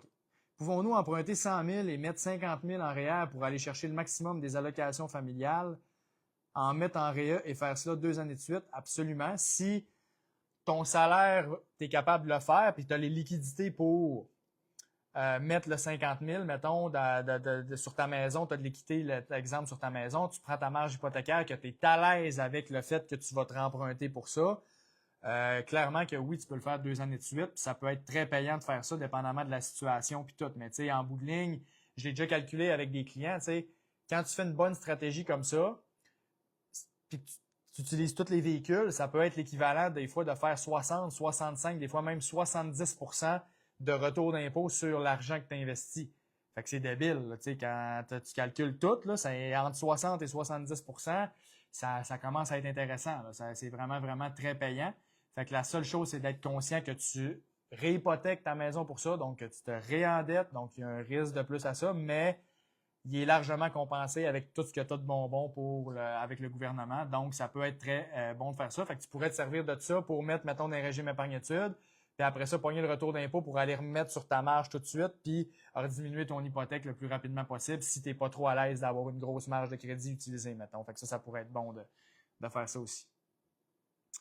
Je dis ça parce que je participe au concours sur Wealthsimple pour gagner la maison à 3 millions, puis j'ai 150 000 participations pour la gagner. Je te le souhaite. Je te le souhaite vraiment. Si jamais ça t'arrive de le gagner, tu me le diras, puis on checkera ça. OK? On checkera ça. C'est quoi qui t'a amené à aller dans le placement et c'est quoi tes certifications études? Dans le fond, je vais répondre à ta question au niveau ce qui m'a amené à aller en finance, c'est je voulais vraiment comme ça a toujours été l'impact qui m'a drivé dans tout ce que j'ai fait. Puis quand j'ai commencé, quand j'avais 23 ans en finance, mon but, c'était vraiment comme de dire OK, les finances, je le sais que si je connais bien ça, pas mal n'importe qui que je vais rencontrer dans ma vie, je vais probablement être capable d'y apprendre de quoi ou de l'aider, tu sais, à quelque part. Fait que comme d'ajouter, autrement dit, de la valeur dans sa vie. Fait que c'est ça qui m'a comme interpellé d'aller en finance. En plus, évidemment, que je voulais être travailleur autonome, avoir ma business, puis je trouvais que c'était comme une belle porte d'entrée aussi en cabinet, d'aller vers ça. Fait que pour répondre à ça également. Fait que c'est ça. Fait que c'est ça qui m'a poussé vers la finance. Puis après ça, dans le fond, ben moi, j'ai mon titre de planificateur financier. J'ai été représentant en épargne collective et conseiller en sécurité financière. Donc, j'avais mes permis pour vendre des fonds puis des assurances. Puis quand j'ai lancé Altic il y a 2 ans, ben j'ai enlevé ces permis-là. J'ai juste gardé mon titre de planificateur financier parce que je ne vends plus aucun produit financier puis je suis pas rattaché à aucun cabinet. Fait que c'est ça, si ça répond à ta question. Que penses-tu de l'utilisation de l'IA pour des conseils financiers? IA étant l'intelligence artificielle, j'imagine, et non le cabinet du même nom. L'intelligence artificielle, c'est extrêmement puissant, puis dans les prochaines années, ça va juste aller encore mieux. Moi, je l'ai testé à quelques niveaux. Je n'avais parlé un petit peu l'autre fois dans le dernier live, je pense. Surtout à cause de la fiscalité québécoise. C'est que premièrement, elle fait quand même une coupe d'erreurs. Fait que moi, je l'ai testé, mettons, avec... là, j'étais comme, OK, non, ça, c'est pas tout à fait ça. Puis là, je redisais, gars, tu sais-tu que ça... Là, ah oui, t'as raison. Fait que, tu sais, quelqu'un, mettons, qui est pas capable de la challenger, ben, puis qui apprend tout ce qu'elle dit pour du cash, ben, il pourrait faire comme plein d'erreurs ou avoir de la mauvaise information, OK? Fait que ça, c'est pour ça que, dans le fond, ça revient à si toi, t'es éduqué, puis que tu connais quand même ça, puis que tu as une pensée critique, tu es capable de voir si l'intelligence artificielle, justement, bon, elle dit quelque chose qui a du bon sens. Mais ça, c'est quand même dur d'atteindre ça. Il faut justement que tu t'éduques puis que tu continues de te former puis tout le kit. Fait que l'intelligence artificielle, je te dirais que c'est vraiment à faire attention en ce moment parce que elle a des lacunes. Puis si tu n'as pas les capacités pour déceler les lacunes, ben tu vas peut-être juste suivre des mauvais conseils. Fait que mettons, un conseiller qui utilise l'intelligence artificielle puis qui t'accompagne ou qui va t'aider avec ça ou qui va juste te confirmer ce que l'intelligence artificielle te dit, ah, là, ça peut être bon. Puis éventuellement, l'intelligence artificielle, je veux dire, va connaître tout, là, comme en finance puis tout, ça va être meilleur que tous les comptables. Je veux dire, c'est comme, mais les comptables ou les plans fines qui vont utiliser l'intelligence artificielle, ben, ça va être eux autres qui vont se démarquer parce que le côté humain ou le côté relationnel ou le côté, des fois, comme juste d'avoir quelqu'un qui est là, tu sais, puis tu le sens comme que ça te sécurise, ben c'est comme ça, c'est quelque chose qui, je pense, qui va être dur tu sais, c'est dénaturer l'humain, tu comprends, si jamais, mettons, fait que ça, c'est encore un bout de temps, je pense, avant que quelqu'un dise, OK, je fais 100% confiance juste à l'intelligence artificielle, mettons, puis rien d'autre. Les gens, en ce moment, puis je pense encore pendant un certain temps, vont tout le temps vouloir avoir juste comme être sûr, tu sais, comme juste avoir le stamp de quelqu'un qui est là-dedans, mais qui utilise l'intelligence artificielle puis qui est à l'aise avec tous ces outils-là. Mais si toi, tu fais juste utiliser l'intelligence artificielle pour des conseils financiers puis tu as un niveau de connaissance qui est limité, fais attention. Fais attention parce que, comme je te dis, ça fait des erreurs quand même en ce moment, surtout au niveau de la fiscalité, à cause que le Québec, il y a des petits twists, des petites affaires que des fois, si tu n'as pas posé la bonne question, ben elle va te donner une réponse rapide. Puis là, des fois, ben, elle n'a pas pris le temps de creuser, puis toi, ben, tu ne seras pas capable de la challenger comme il faut. Fait que c'est là qu'elle est le risque en ce moment. Crois-tu que la règle de 4% est aussi bonne pour une retraite anticipée qui pourrait durer plus de 30 ans? Oui, ça peut être bon. C'est juste que tu veux te prévoir avec comme... Tu veux tout le temps être pessimiste dans tes projections. Tu es comme worst case, mettons, je suis ça, puis gars, je suis correct pareil. Puis avec un plan de retraite qui te le détaille, qui te le montre, ben, ça te permet d'être en confiance. Fait que tu sais, si toi tu fais des projections puis tu juges, ouais, j'en ai assez, puis tu es confiant avec ça, c'est correct. Fait que oui, ça pourrait être ça pourrait être correct. Y a-t-il des fonds qui vaudraient la peine qu'on leur porte attention? Pour l'instant, on est dans XQT, VEQT et VFV. Ben, c'est parfait. C'est parfait. Parce que, dans le fond, si tu investis pour le long terme, tu n'as pas à te casser la tête plus que ça. Souviens-toi, XQT, c'est comme si tu avais 4 fonds séparés. Dans ces 4 fonds-là séparés, il y a des centaines et des centaines de compagnies qui sont là-dedans. Fait que c'est comme si tu avais fait des centaines et des centaines d'analyses pour choisir ces compagnies-là. Fait que si aujourd'hui, tu avais 800, 900, 1000 compagnies, tu dirais-tu, y a-tu des compagnies à checker? Tu dirais, ben non, j'en ai assez, je pense, là. Ben, quand tu as XQT, c'est parce que c'est un produit qui est simplifié pour justement que ça soit accessible à tout le monde, mais c'est le même résultat. Fait que tant mieux pour toi, tu te sauves tout le grind puis la job d'analyser des compagnies puis de faire des choix. Fait que c'est ça qui est malade. Avec ce produit-là, tout est fait. Puis l'erreur qu'il ne faut pas que tu fasses, c'est j'ai juste XQT, j'ai juste VEQT, j'ai juste VFV. Non, c'est correct, tu as juste ça, puis c'est parfait. C'est comme si tu avais 500, 700, 1000 compagnies. Tu comprends? C'est comme, qu'on se pas la tête. C'est parfait. Si tu investis pour le long terme, tu pourrais avoir ça toute ta vie. Tu es parti pour la gloire. Si tu investis pour le long terme, puis tu laisses l'argent travailler, puis qu'évidemment, tu comprends bien les principes d'investissement les plus, comme l'importance de ne pas paniquer, puis tu sais que tu es solide en tant qu'investisseur, puis tout ça, pas de problème avec ça. J'avais 120 000 participations pour l'or, puis j'ai pas gagné. Désolé. Désolé. Jugement critique pour tous, c'est important. Rester dans l'ignorance, c'est autre chose. Oui, absolument. Pour tous, c'est important. Absolument. C'est l'ignorance, je pense, dans notre société qui fait qu'on a beaucoup de problèmes parce que c'est l'ignorance qui fait en sorte qu'on se chicane sur bien des sujets. Dans plein de variables, c'est ça. Fait que l'ignorance, je pense, c'est vraiment le point majeur à plein d'autres problèmes. C'est la première porte, dans le fond. Fait que quand les gens sont plus ignorants, mettons qu'on isole le sujet des finances, puis ils ont une pensée critique, ben là, ils sont en mesure d'évaluer si ce qu'ils se font dire, ça a du bon sens, puis pas faire une confiance aveugle à une industrie qui a tout intérêt à ce que les gens restent dans l'ignorance. Fait que l'objectif, c'est de rendre les gens éduqués, puis de les sortir de l'ignorance pour qu'ils puissent en mesure d'évaluer si ce qu'ils se font dire, ça a du bon sens, puis d'être en mesure de pouvoir faire des bons choix par eux autres mêmes. Puis c'est ça que j'essaye de faire du mieux que je peux depuis 2 ans. Pour maximiser un CELIAP avec le 40 000, est-ce qu'il faut absolument mettre 8 000 par année durant les 5-6 premières années avec 1 an de rattrapage après l'ouverture? Ouais, tu peux pas mettre 40 000 one shot, puis tu peux juste mettre 16 000 si tu n'as pas cotisé l'année d'avant. Fait que tu pourrais pas, mettons, avoir mis 0 pendant 5 ans puis mettre 40 000 one shot. Tu pourras pas. Fait qu'il faut vraiment que tu mettes 8 000 par année ou manquer une année puis mettre 16 000 l'année d'après, mais c'est comme ça que ça fonctionne. Good. Fait que je suis encore revenu en bas de la liste. C'est parfait. Fait que s'il y a d'autres questions, je vais rester peut-être jusqu'à les 25 et demi, dépendamment s'il y a d'autres questions, mais on va faire ça encore un petit 5-10 minutes. Puis ça sera tout pour ce soir. Fait que gênez-vous pas si vous avez un dernier blitz de questions. Je suis là. Profitez-en. Profitez-en. S'il y en a qui viennent d'arriver, parce que les lives, c'est tout le temps ça, c'est rare que quelqu'un va rester pendant 1h30 au complet. Ben, posez tes questions. Let's go, je suis là. Comment savoir si ça vaut la peine un REER si j'ai un fonds de pension fédéral? Je vais te faire ça simple, là. Même si tu as un fonds de pension, OK? Un REER, ça va quand même te permettre de te donner des options. Parce que l'erreur que des fois les gens font qui ont des fonds de pension, c'est qu'ils vont, mettons, ils prennent pour acquis qu'ils vont décaisser leur REER en même temps que le fonds de pension, la RRQ, la sécurité de vieillesse, puis tout le kit, OK? Puis oui, si tu décaisses tes REER en même temps que tout ça, c'est vrai que, OK, ça ne sera pas si incroyable que ça.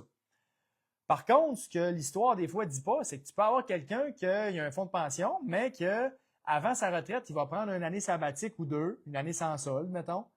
Puis là, il va profiter de ça pour sortir des REER parce qu'il n'en a pas besoin pour sa retraite, parce qu'il y a son fonds de pension qui va tout lui donner ce qu'il a de besoin.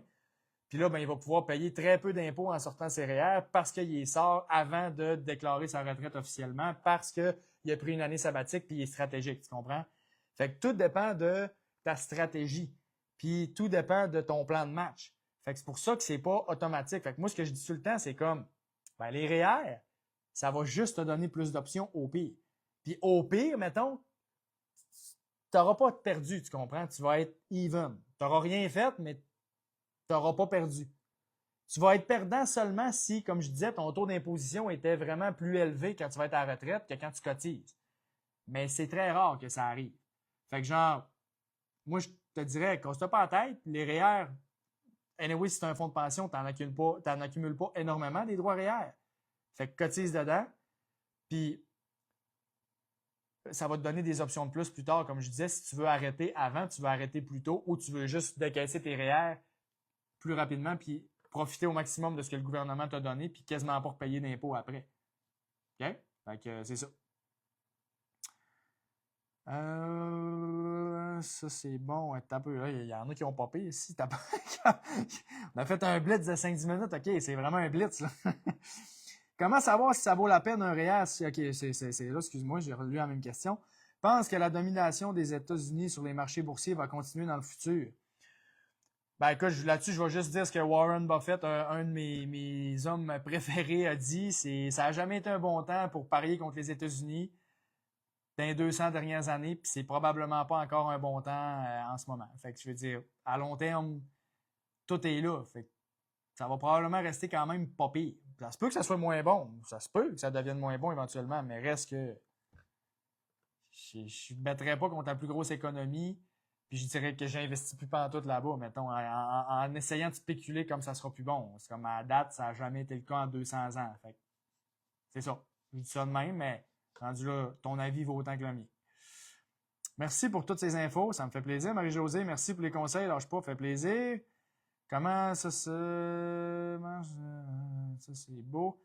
Parlant du CELIAP, si mon conjoint est déjà propriétaire, qu'est-ce que je peux faire avec mon CELIAP? Juste le mettre dans mes REER. Est-ce que j'ai une double déduction d'impôt? Non. Oui, tu peux juste le mettre dans tes REER parce que tu ne pourras pas profiter du CELIAP parce qu'il te contamine, comme on dit. Puis dans le fond, ton CELIAP, tu peux le mettre en REER, puis non, tu n'as pas une double déduction. Dans le fond, tu as déjà eu ta déduction en premier, ça serait le fun. Mais déjà là, tu peux. Ça crée des droits REER de plus, c'est déjà bon. Fait que c'est comme si quelqu'un, mettons, a un fonds de pension de la REGOP, justement, puis il accumule pas beaucoup de droits REER, ben le CELIAP, ça lui donne accès à des droits REER de plus comme ramasser à terre. Fait que c'est quand même bien. Fait que c'est ça. Bonsoir, William! Merci de prendre le temps de partager tes connaissances avec nous et ce, sans charger 1%. Ça fait plaisir. Écoute, mon objectif, comme je l'ai toujours dit, c'est d'éduquer le plus possible les gens, avoir une bonne éducation financière. Je sais que c'est la clé. C'est pour ça que tout ce que je fais, les formations, c'est le même principe. Puis les gens, quand ils achètent les formations, comme oui, c'est éduquent, fait qu'ils font un investissement eux-mêmes, mais en même temps, ça leur permet de contribuer à la business Altic qui va pousser cette mission-là encore plus loin. Fait qu'autrement dit, toutes les formations que vous me donnez, que vous achetez, tout l'argent qui est fait avec ça, c'est tout réinvesti à 100% dans l'entreprise. Fait que c'est comme, tu fais une pierre deux coups, tu t'éduques, tu as un retour sur investissement qui est incroyable pour toi. Puis en plus, tu vas aider d'autres gens parce que le capital que tu as acheté à la formation a permis d'investir dans le business, qui permet d'aller aider encore plus de gens. Fait que tu fais vraiment une pierre deux coups quand tu achètes les formations ou tous les services qu'on offre. Suis-je mieux de faire mon 5000 FTQ chaque année ou de remplir mes droits de cotisation REER autogérés? FTQ, si tu investis pour du long terme, que tu ne veux pas te casser la tête, en fait, que tu veux profiter du crédit d'impôt et que tu n'as pas juste ça de REER, ça peut être très bon. Par contre, FTQ, c'est gelé. Fait qu'il ne faut pas que tu oublies que si tu veux sortir des REER un peu avant ta retraite ou être stratégique, à 45 ans, tu prends une année sabbatique puis tu voudrais sortir des REER puis tu as juste des REER FTQ, tu ne pourras pas. OK? Fait que c'est important de juste être conscient que ce que tu mets là-dedans, c'est vraiment comme s'il faut que tu le vois comme un complément à ta retraite ou à ton fonds de pension. OK? Fait que c'est pas de l'argent que tu peux toucher avant ça, tandis qu'un REER normal, tu peux. Fait que rendu là, c'est plus ça qui va déterminer dans quoi tu vas investir. Quel effet FNB tu suggères d'avoir dans un portefeuille? Question trop générale, ça dépend de plein de choses, ta situation, ta tolérance au risque, ton niveau de connaissance, ton expérience, ça dépend de trop de choses. Fait que je peux pas. La seule chose que je vais dire, c'est pour la grande majorité des gens, des portefeuilles à répartition d'actifs, que tout se rééquilibre tout seul, que tu te casses pas la tête dans le style VEQT, VGRO, VBAL, tout ça, c'est des super de produits pour la grande majorité des gens à long terme, à condition de bien comprendre le produit, puis de OK, c'est beau, je comprends ce que je fais. Ça, c'est tout le temps la base, c'est comme OK, tu comprends-tu ce que tu fais, tu comprends-tu le produit, c'est ça, OK. Puis une fois que tu comprends, là, tu peux décider d'évaluer, tu peux être en mesure d'évaluer si c'est un bon choix pour toi. Allô Fred, en passant, bravo pour tout ce que tu as accompli et ce que tu mets en marche. Ça me fait plaisir. Merci à toi pour tes bons commentaires, j'apprécie. Bon, donc j'ai mon premier bébé de maintenant 3 mois. Félicitations, j'espère que ça a bien été. Je me demande son argent serait le mieux investi bénéfiquement dans quel compte? Régime épargne-études, t'as pas de casser à la tête, c'est vraiment 30% ramassé à terre. Régime épargne-études, c'est boosté aux stéroïdes. Là, vraiment, là, c'est non négociable. Régime épargne-études, puis si tu es capable, mettons dans des fonds d'action, des fonds comme de croissance à long terme, parce que là, il vient de naître, fait qu'il y a encore 18 ans en avant pour faire fructifier l'argent. C'est la meilleure combinaison pour avoir beaucoup d'argent là-dedans. Entre 80 et 100 000 probablement rendu, si tu maximises à chaque année, rendu quand l'enfant va avoir besoin de l'argent. J'aimerais avoir ton avis. À partir de quel moment le coût d'opportunité lié aux frais de gestion devient-il trop élevé pour justifier de rester avec un conseiller en sécurité financière plutôt que de gérer mes investissements de façon autonome? Oh, très bonne question.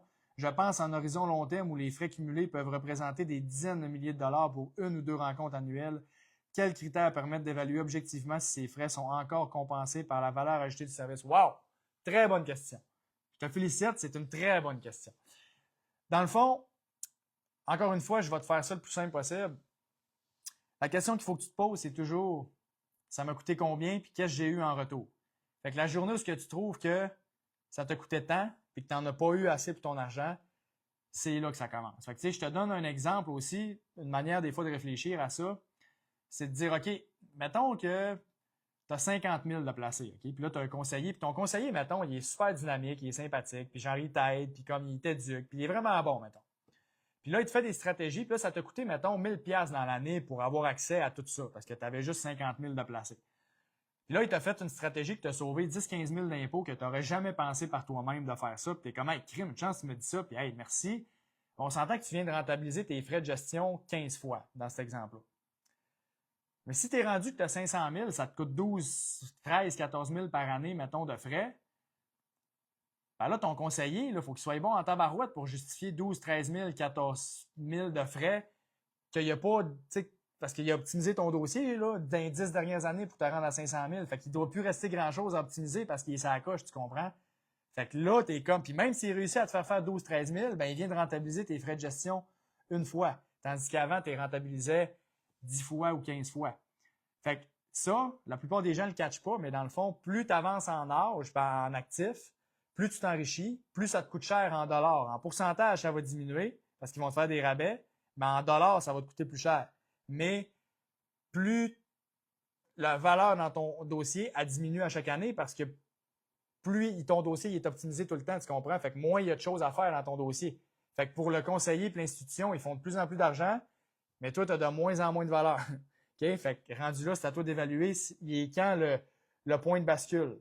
Puis je te dirais que généralement, si tu as un dossier qui n'est pas trop compliqué, le point de bascule peut quand même arriver assez vite. Parce que quand tu as 200-300 000, mettons, ça coûte quand même un 5, 6, 7 000 de frais par année, total, avec le frais de conseil et frais de gestion. Ben, ton conseiller, il faut qu'il aille rentabiliser ça une couple de fois pour dire que ça vaut la peine. Fait que moi, ce que je disais tout le temps, c'est comme, quand tu n'as pas beaucoup d'argent, profite-en. C'est là que ton conseiller est le plus rentable. Le problème, c'est que souvent, tu n'as pas accès à un top conseiller quand tu as juste 50 000 de placé. Fait que là, des fois, le niveau de conseil est limité. Mais c'est là, techniquement, qui est plus rentable. Oui, quand tu as 1 million, tu as accès à des meilleurs conseillers, mais ils te coûtent vraiment beaucoup plus cher. Puis souvent, ben, ils n'ajoutent pas assez de valeur dans le dossier pour justifier les frais, surtout à long terme. Comme je te dis, une année de temps en temps, oui, il va les justifier. Mais sur 15, 20, 25 ans, ça commence à être difficile de rentabiliser année après année un 15, 20, 25 000. Là. C'est difficile. Très bonne question, hein? Good job.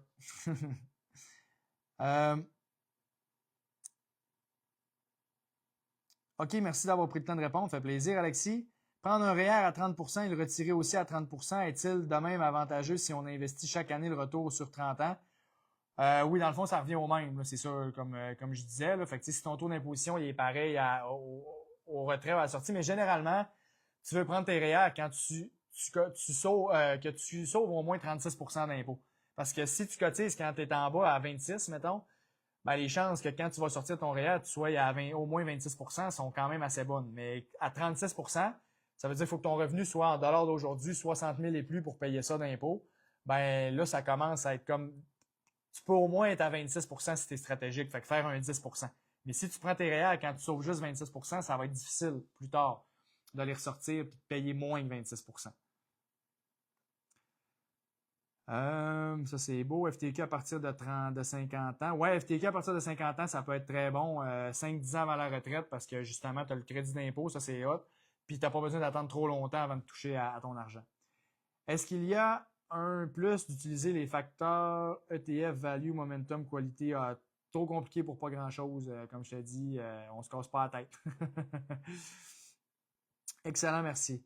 Ben, merci à vous autres, gang. Fait que, crème, ça a bien été encore une fois. Fait qu'il y a 1h30 qu'on vient de faire. Fait que, vraiment content de votre participation, comme toujours.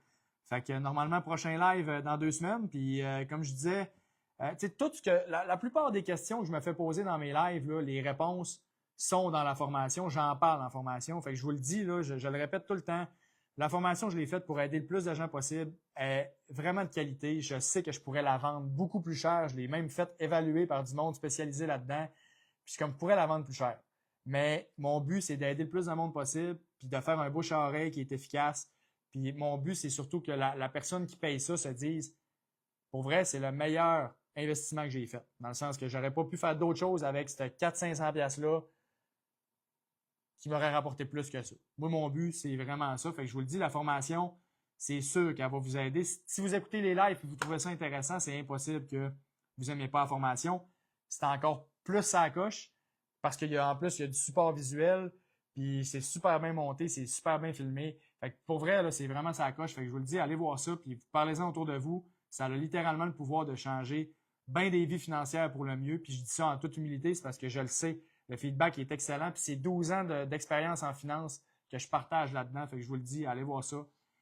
Ça vaut la peine. Puis c'est vraiment, vraiment ça coche.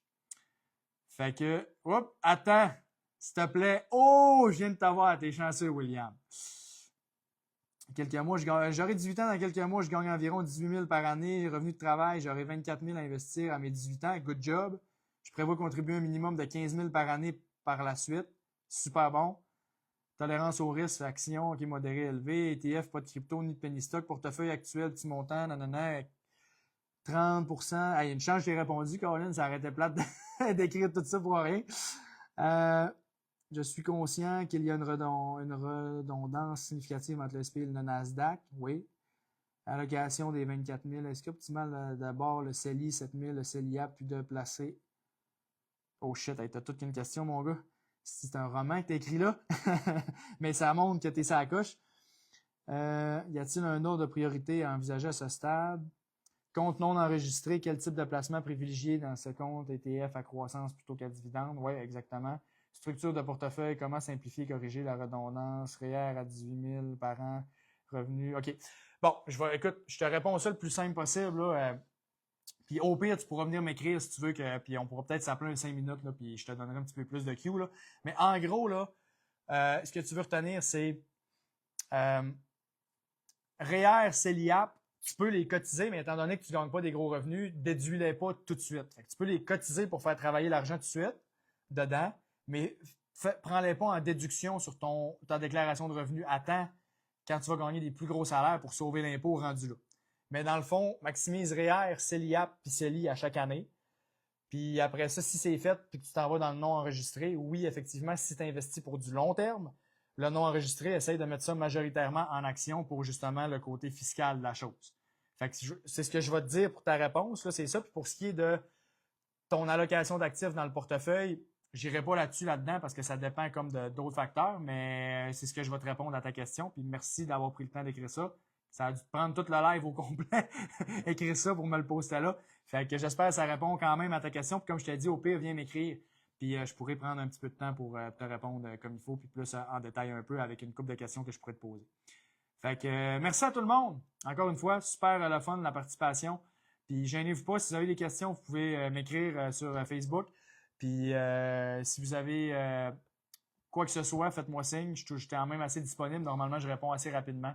Puis c'est toujours un plaisir. Puis les likes, puis les commentaires, puis la participation dans les publications, ça aide toujours à l'algorithme à faire en sorte qu'il y a plus de gens qui tombent sur le contenu, puis justement qui puissent tomber là-dessus, puis que ça puisse les aider. Fait que gênez-vous pas de partager puis de participer dans le contenu. C'est toujours apprécié. Puis c'est une façon facile et gratuite d'aider Altic puis Fred Rondeau.